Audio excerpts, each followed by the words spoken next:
Poroshenko, who was the country's fifth president. I began by asking him for his assessment of where things stand on the ground in Ukraine today. And how they operate.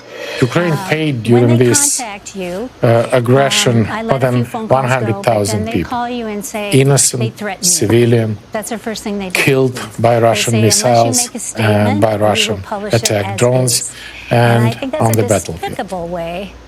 By the way, this is not only Russian missiles. 40% of the missiles we receive in October, November, that was North Korean missiles.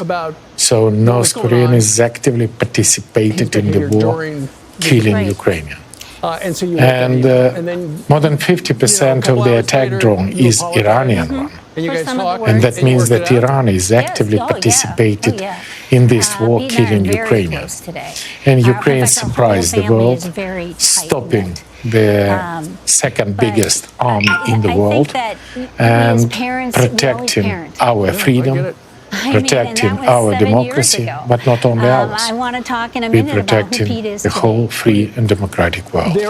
And with this situation, they destroying our energy infrastructure, they destroying our educational institution, medical institution, and every single night I hear the blast of the missiles, I hear the motor noise of the attacking drone, and every single day or night our air defense is working trying to protect us. But this is the war of Russia, Iran, North Korea against free democratic world, including, as Putin said, this is the war against US, this is a war against NATO, this is a war against European Union. I think the way you frame it on a global scale is really important, especially at this moment in Washington, where we've seen Republican support for this war start to wane. We've seen the way that President-elect Trump talks about this conflict. How do you convince someone like Donald Trump that Ukraine winning is also in the U.S.'s best interest? Undoubtedly. And I think that elected President Trump is a man of action, is a man of deal. And I have, as a president of Ukraine, 3 years of very effective cooperation with the President Trump. That was the President Trump who first gave us the lethal weapons, including the Stinger missile and Javelin missile. And because of this missile and bravery of Ukrainian soldiers, we stopped Russian troops in the February, March, and April year 2022. And after that, we are very much proud that that was a President Trump who introduced the sanction against the company who building up Russian Nord Stream 2. But this is also the President Trump who has spoken favorably of his relationship with Putin. And that's why he's still fighting. That's why we're all still fighting. You should know the President Trump. And I'm absolutely confident that when you communicate with Trump, when you speak with the language of arguments, Trump is quite decisive.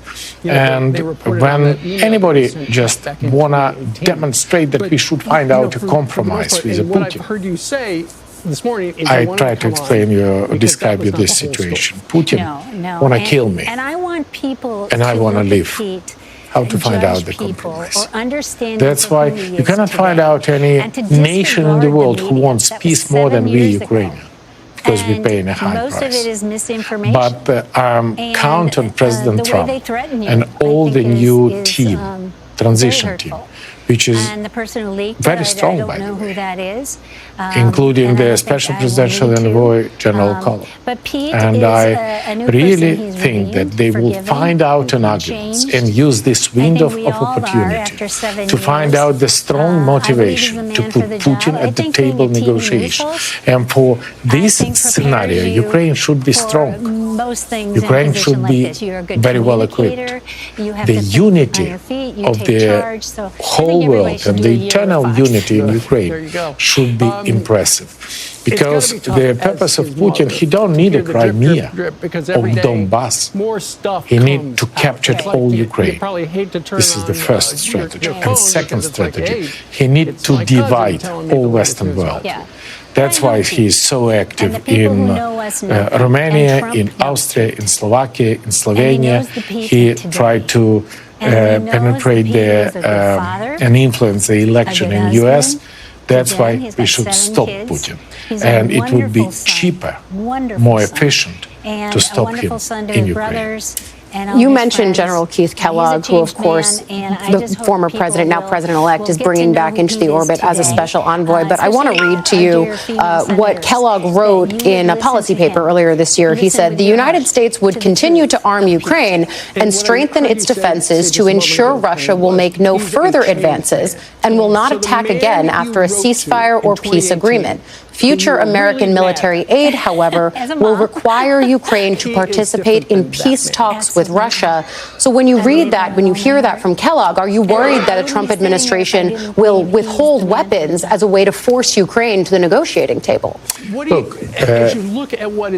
this is absolutely not necessary to force Ukraine to the negotiation table. We are ready. We have a several understanding of this situation, which me as a president of Ukraine described in the year 2014. First, non-compromise on the sovereignty and national identity of Ukraine. We never return back as a part of Russia.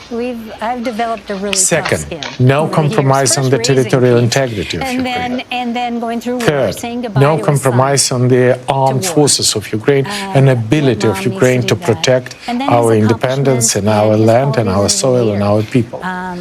Fourth, non-compromise on sanction against Putin, and that would be sanction from the hell, tailor-made, which create a motivation for Putin to sit at the table of negotiation, to cut Putin's ability to finance the war. And fifth, full membership of Ukraine in NATO and in the European Union. This is the dream and this is the promises, and at the end of the day, all Europe and the United States in particular is interesting to have Ukraine in NATO, because Ukraine now has one of the strongest armed forces on the continent, and we are the only who can stop Putin. When you talk about the list of non-compromise, where is there room for compromise?